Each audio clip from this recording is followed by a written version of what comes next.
And we're back with more News Talk Saga 960. So very glad you could join us on this edition of the show. Mark Petrone with you.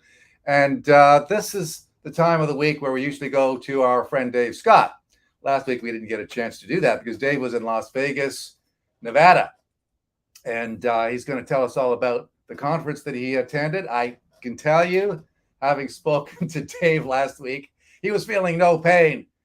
And you know what? That's a good thing because he's earned it. He deserves a break. So God love him. But I know he's got some stories to tell. He wants to talk a little bit about a certain congressman in the United States who's hot on the trail of UFOs. He wants a more fulsome investigation into the phenomenon. And he also wants to talk about being outed by Luis Elizondo during an interview that Dave had with that UFO expert. And so let's bring Dave in. Dave, of course, is with Spaced Out Radio. He's got a terrific show on Saga 960 AM from Mondays through Fridays from 10 p.m. Eastern to 1 a.m. Spine-tingling radio, 3 hours worth every night. I don't know how you do it, Dave, with all these terrific guests night after night, including Luis Elizondo, who, as you mentioned before we started this interview, outed you. I'm sure yes, he did. You didn't see that coming, but it happened. And so welcome to the show once again, buddy. Thank you, my friend. And, I apologize for not being with you and your fans last weekend. We had our first annual Spaced Out Radio party in Las Vegas with our fans. And we had about 60 people show up, fans and guests alike, that showed up at the Golden Nugget Casino and just hung out with us. And on the Saturday, we did a live Spaced Out Radio show on our YouTube channel. And we did it for 3.5 hours, brought on a bunch of guests. Our guests were mingling with our fans, and they were able to get their questions answered, get pictures taken, get some autographs, because you know what? We may be a small community in general with people who are interested in the weird and strange, Mark, but we are a very loyal group. And to be able to bring both sides together, where the people who we have on the show, some of the bigger names, Jim Goodall, Sean Cahill, Michael Schratt, Lorian Fenton, Dr. Bob McGuire, and Nate Rudd, a Bigfoot researcher out of Washington State, and all of these types of people together with our fans, where they could intermingle as well, not only throughout the show, but throughout the entire weekend, was absolutely phenomenal. We cannot wait to do it again next year. We've already got our dates booked for March 19th May 19th through 21st. And I'm going to extend the invitation to you too, my friend, because I think you would have a great time there with us, hanging out and learning all about the wonderful life of the woo. Well, listen, I have a great time chatting with you every week, so I don't see why I wouldn't enjoy spending a few days with you and some of your pals. Maybe I could get completely indoctrinated into this because it's so interesting, such an interesting topic. But I've got to ask you, what did you hear? Because I know you got the scuttlebutt. Now, I don't know how much of that you're prepared to share with us. I know you had some secret conversations with your buddies out there in UFO land in Las Vegas, which, by the way, has a long history, right, of UFO investigations.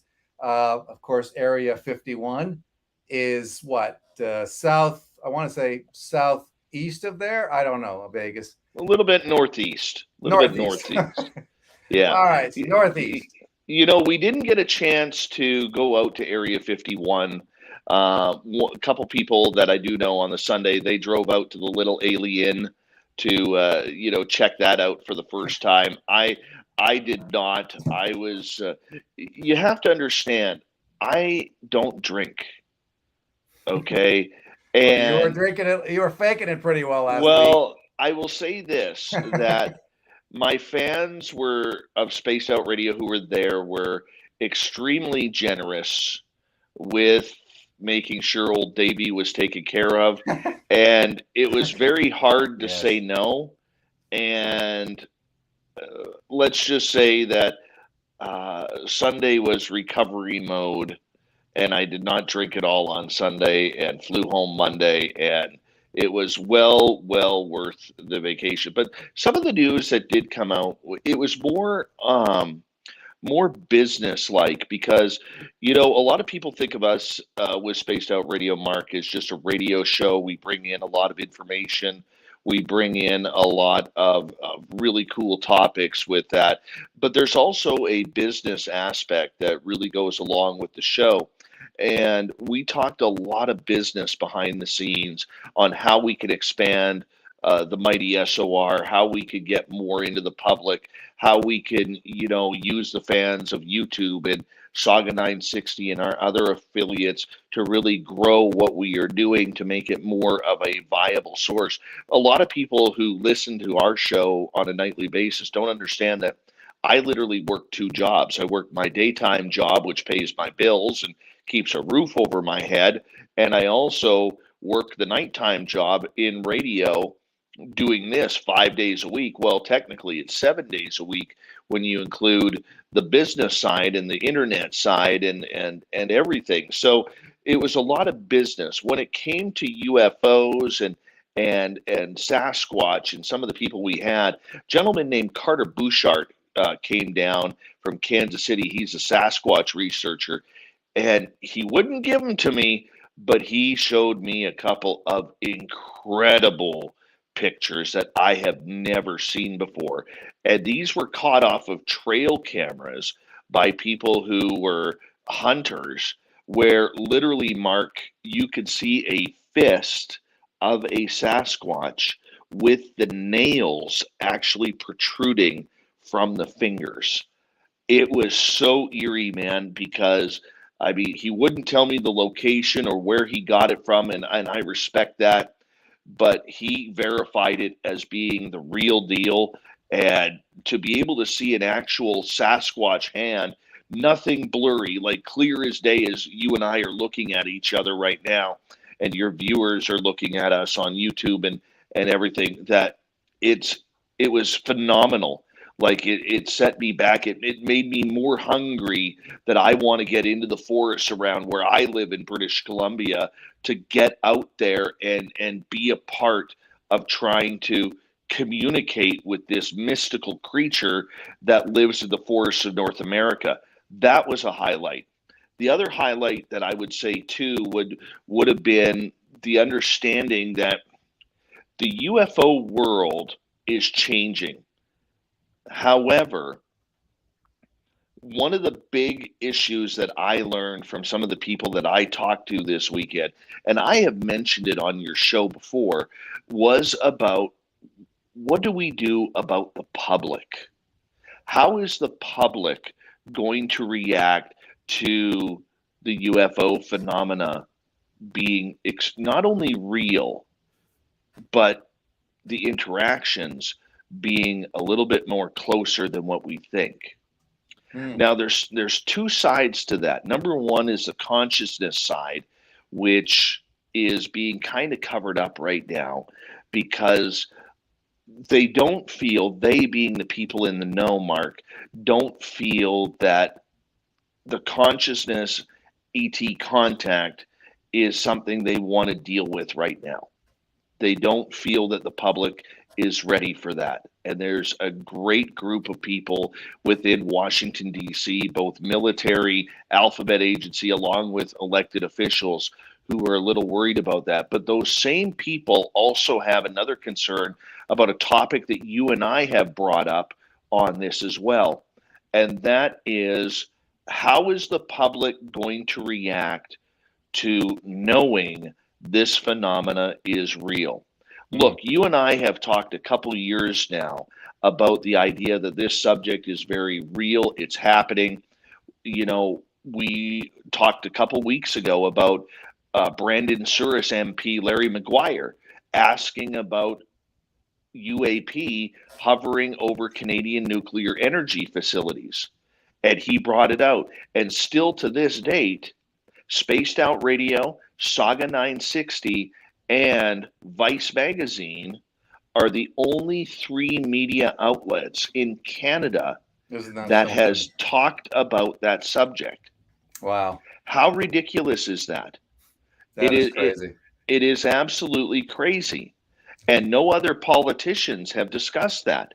But here's the thing, and I think you're bringing up something from Tim Burchett here. Tim Burchett, yeah. Talk a little bit about him Well, before we hear let the me clip. let me just preface this, Mark. What you and I talked about with your listeners was, how is the world going to react about this? Because this isn't an American problem. This isn't a Canadian problem. This is a 7.8 billion people problem on Earth that is going to absolutely rock our worlds. The majority of this planet is blinded. Okay, a lot of people may say, well, geez, Dave, that's a pretty arrogant statement. Okay, but half the world still trusts everything and puts their beliefs and their faith in a religious deity, whether it's God, Allah, Vishnu, Brahma, Buddha, whoever it may be.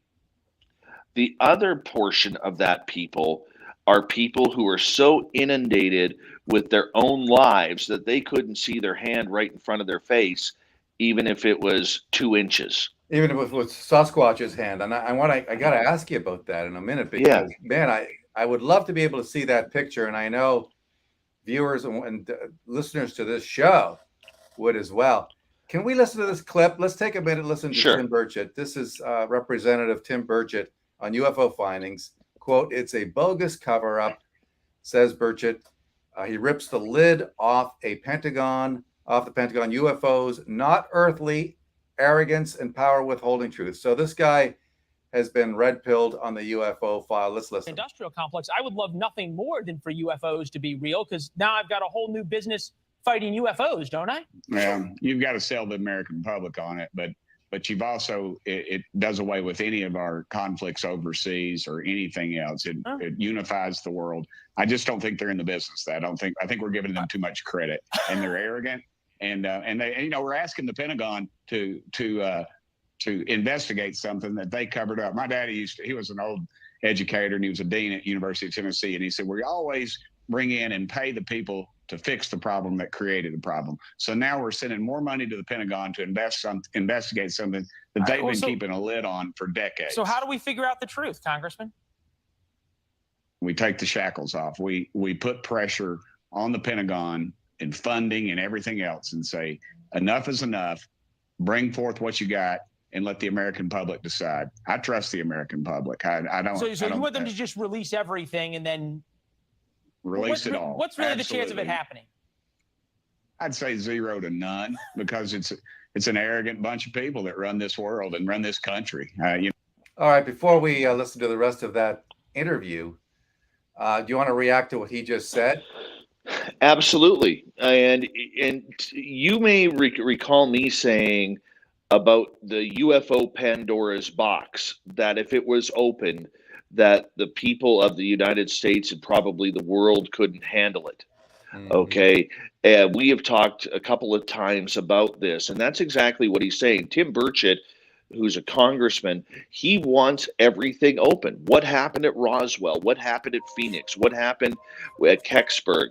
What happened with other facilities that are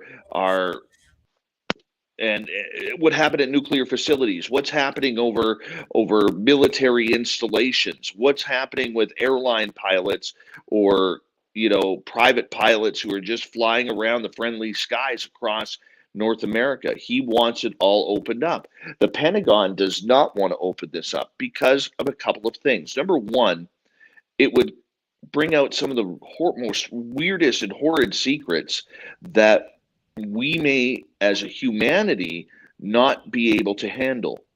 Are we going to be able to handle that in 1947, that there are bodies from aliens living in captivity? Maybe they're still alive, maybe they're dead, maybe their cohorts from outer space went and came and got them. Are we able to open up the topic of time travel? Are we able to open up the topic that aliens have been here since the beginning of humanity, whenever that was? Are we able to figure out whether or not President Eisenhower in 1953 traded humans for technology in order to speed up the military industrial And that would have complex? come out of Roswell, which happened, I think 6 years earlier. Let's take a quick break. Can you hang in for one more segment? Would love to. All right, more with the fascinating Dave Scott of Spaced Out Radio, right here on Saga 960 and the Mark Petrona Show after this brief commercial break. And we are back with more News Talk Saga 960. So very glad you could join us on this edition of UFO Friday with our friend Dave Scott of Spaced Out Radio. Dave, of course, has an incredible show. You should definitely check it out. It's called Spaced Out Radio, and it's on Saga 960 from 10 p.m. Eastern Time to 1 a.m. Eastern Time. 3 hours of spine-tingling radio that will keep you up at night. And, you know, if you find this interview interesting, well, you definitely want to check out Dave's show, because you can multiply that by 10, because he has these incredible guests, including Luis Elizondo. We're going to get to him outing you, but I want to play a little bit more of this interview with Tim Burchett, who's this representative, and he's all over the UFO file. It's interesting to listen to a guy like this, because you got to figure he's taking a lot of heat for his position. Let's listen a little bit to that interview. You know, the ones that are always in power, regardless of who's in the White House, the Pentagon, that it's not a tinfoil hat thing anymore. I mean, you've got Navy pilots saying, "Look at this," and they're describing something that is that has been described for decades, since Roswell, New Mexico, and two, the Russians, the Chinese. We have information that they have seen these very same things, and they are investigating them just like we are. And so it's at a little higher level than I believe we're being told. The government is part of the cover up, and they're not going to disclose it to us, because they don't trust us with having enough sense to diagnose. It's very frustrating and fascinating too, Congressman. I don't think I have ever had a more honest interview on any topic with a member before this one. This is wonderful. As this goes on, make sure you come back and talk to us about it, all right? And what you find and in the ins and outs, all right? Well, I'd love to tell you what I already know right now, Leland, but I can't. Well, but at some point I can. We'll read between the lines. Wow. Well, that sounds kind of juicy. Of course. Okay? So he knows stuff. He's aware that the government is hiding stuff. I mean, are we talking about UFOs here? We are talking about crash retrievals. We are talking about alien bodies. We are talking about these craft being able to fly in and out of our airspaces at any time that they like. And for instance, Mark, somewhere around the world right now, and probably over the US and Canada right now, there is a UFO flying over. The problem is a lot of us aren't looking up in order to see it, and nor will we recognize whether or not it is one, because the majority of us are amateurs when it comes to looking at airplanes, let alone something we don't recognize. Look, there's a lot going on. We don't even know if the United States has had contact with an extraterrestrial species. I have been told point blank that could be the case, that contact had already been made, and that a timeline has been given of when the extraterrestrials will be making their way down from Earth. Now, it's a very wide timeline. I was told between 5 years, and this is about a year ago now, between 5 years and 35 years. And that's a wide span there. But they have to. Yeah. But Mark, the wide span makes sense if you look at the bigger picture. The 40 and over crowd, which contains you and I, we still have a lot of people who are very much indoctrinated in religion. The younger generations, that 30 and under crowd, are very much looking for their own, they're free spirits. They don't want to work. They don't want to be tied down. They want to travel the world. They want to invest in their own spirituality and beliefs. And they have no problem accepting anybody or anything for who or what they are. And as humanity continues to go in that realm, that makes it easier to, when those generations, when my son, who's 8 years old, turns 38, it's going to be much easier for him to accept that there is potential of extraterrestrial life. I was told by somebody in the know that our grandchildren will be walking hand in hand with extraterrestrials when Wow. they are older. Our grandchild show. It was interesting. He talked about, and you talked about extraterrestrial bodies, for instance, ships like UFO, like vessels that flying saucer, if you want to call them that, that had been reverse engineered. I mean, we all know, or suspect we know, we've read about what happened at Roswell, but that was back in 1947. So we're going back to the 1940s. And then, as you suggested, Eisenhower became president a few years later, that he may have had some kind of dealings and that information was not passed forward. Well, it And opens then up a lot of doors. what I was It op- asking, what I wanted to ask you though, is there anything more recent than that that may have well, involved sure. I crash mean, vessels and there bodies? there was talk in the 60s and 70s when Richard Nixon was president that his best friend Jackie Gleason always loved UFOs, and one day Nixon summoned him and said, "Here we go. We're going to go. You want to see the real thing? I'm going to show you the real thing." And apparently Jackie Gleason was never the same after that. He was very In a good happy way go. or No, in a bad in a way, bad way? So because it freaked him out. it freaked him out so bad that it was real. And apparently that sighting happened at a military base down in Florida. Okay, there's lots of reports of that. What about the Phoenix Lights in 1997, where two craft were seen coming over Phoenix and Mesa, Arizona, the size of football fields, and they were both boomerang shape.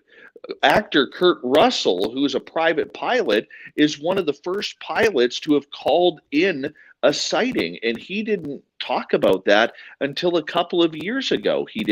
He released it. So, I mean, when you look at it, the overall picture, Mark, there is a lot of information that's been covered up the last 70 years. We have to start at Roswell because that's the new age. That's when the technology started. I mean, look, we can sit here and give humanity and our scientists and engineers as much credit as we want for what they have built in the last 70 years, going from propeller planes in World War II to 5 years later breaking Mach speed to 5 years later designing the SR-71, which traveled at Mach 3.3 plus. Okay, we can give them credit. We can, rockets and going to the moon and everything along those lines. However, there's a whole secret side that we don't know. Okay, there's a whole secret side that is Does it out date there back to that we're like, just did we split the atom or was that aliens? well. Back in 1992, the gentleman who ran the Lockheed Skunk Works program, Ben Rich, who passed away Yeah. a couple years after that Yeah. with cancer, he said two very ominous statements. Number one, he said, "We already have the technology to get ET back home again." And number two, What he does that mean said, exactly? What does he "What? mean get ET back home? Well, with Lockheed Skunk Works, they get to play with all the fun toys."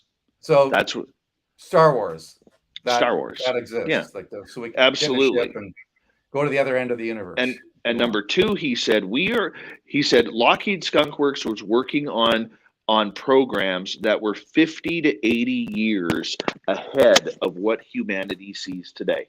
So, and yet they have not released them, and which takes me back to Jackie Gleason, the comedian, the guy who was in the Honeymooners, the guy who freaked out essentially. So, I mean, that I suppose maybe to Nixon and other people who knew that Gleason had been exposed to it and could see that it changed him personally, that it messed him up maybe a little bit. That maybe I wonder how much that fed into the idea that humanity really isn't ready for Well, that kind of technology. I mean, you have to look, Mark. This is going to affect everything. It's going to affect the economies of the world. It's going to affect religion. It's going to affect those who are hypersensitive, maybe depression, anxiety, paranoia. This Hollywood is going to be affected by this. Every person on this planet, from those who live on that private island in India where where humanity is not allowed, to the people in New York City and Toronto and Vancouver and all of us who are Western civilized, this is going to be a major story for us when it comes out. The Pentagon doesn't want it out. They want to play with the toys, the technology, and everything and keep it for themselves. Remember, in the end, the Pentagon and all the alphabet agencies, they say they're about national security in the United States, but in reality, they are about themselves, Right. future budgets, future toys, future weaponry. Yeah, they want to hog this stuff to themselves. Absolutely. I believe that. Can we hear from this guy? Absolutely. Do you know a guy named Danny Sheehan? Yes, Danny Sheehan is a lifelong activist lawyer. He back in the day when Nixon went through Watergate, Danny was one of the lawyers there. For the last 30 years, he's been a very big proponent of disclosure, and currently the lawyer of Luis Elizondo and Sean Cahill and many others who are fronting the UFO subject. And before you get to the latest on Elizondo, let's listen to this clip from Danny Sheehan, who says that Elizondo has been testifying in 3 different IG UAP. So that's unidentified aerial phenomenon as the UAP acronym. IG stands for what? What does that mean? Do you know? IG. Anyway, Inspector General. Okay, and that the investigators on each team aren't in communication with each other. Let's listen. So that they may not have briefed Lou in on all of the information that's available.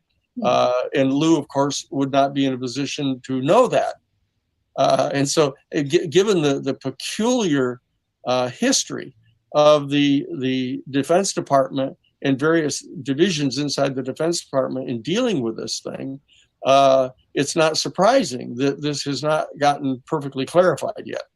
So there are, and for example, there are 3 different Inspector General investigations going on about the same issue here, and it's not clear at all that they're in communication with each other. And all of them are asking Lou to come and testify and provide information to them.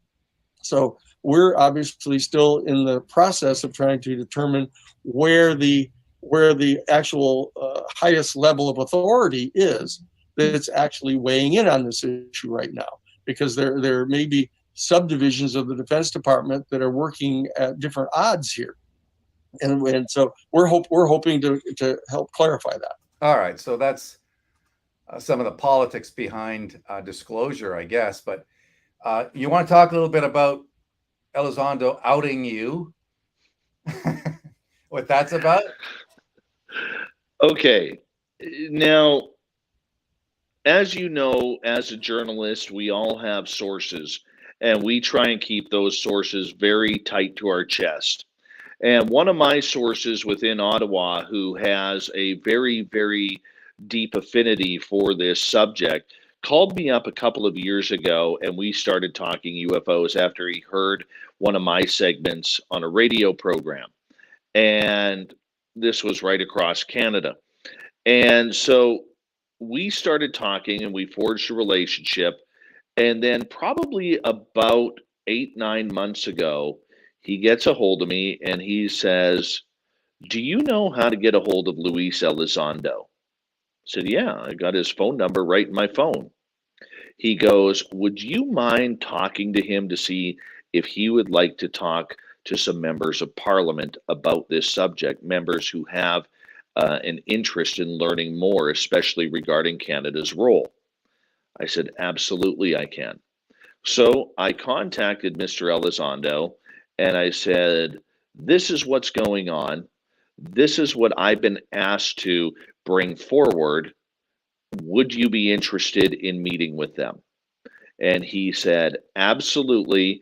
Give them my phone number, give them my email. Let's set something up." So that I was the bridge in order to bring the Canadian government and the US government regarding UFOs together. Now, Mark, you've heard me talk many a times about this, that the Canadian government was talking about UFOs behind the scenes. So on my program a week ago, when I interviewed Lou Elizondo, your listeners can find it on any major podcast service or on our YouTube channel if you want to see Lou on camera, Spaced Out Radio, that is.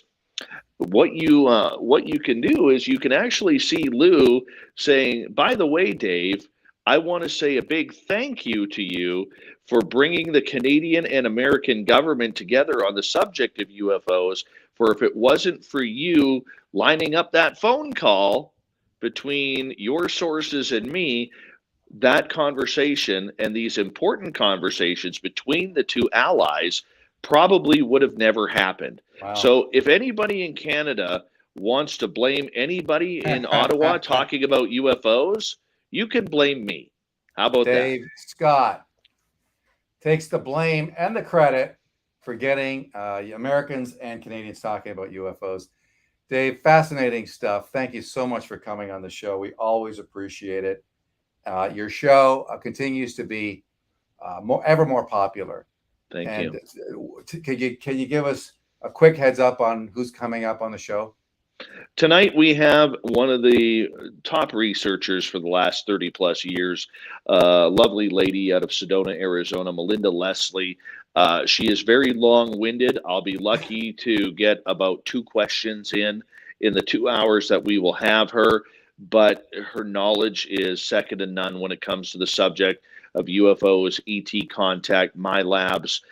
So it's going to make a very, very interesting night as we talk about UFOs behind the scenes with Melinda Leslie. And of course, I invite all of your audience to check us on out if you can't stay up late on Saga 960 until 10 p.m. You can always catch our replays on any podcast outlet from Spotify to iHeartRadio to iTunes, Google Play, or if you want to see the video version, remember it is on YouTube at Spaced Out Radio. Dave Scott coming to us from beautiful 100 Mile House, British Columbia. Thank you, Dave. Always a pleasure, Mark. Thank you. That's it for this edition of UFO Friday and the Mark Petroni Show for another week. Thank you so much for tuning in. We really appreciate you doing so. And, take care of yourself. And we'll see you again on Monday. Bye-bye.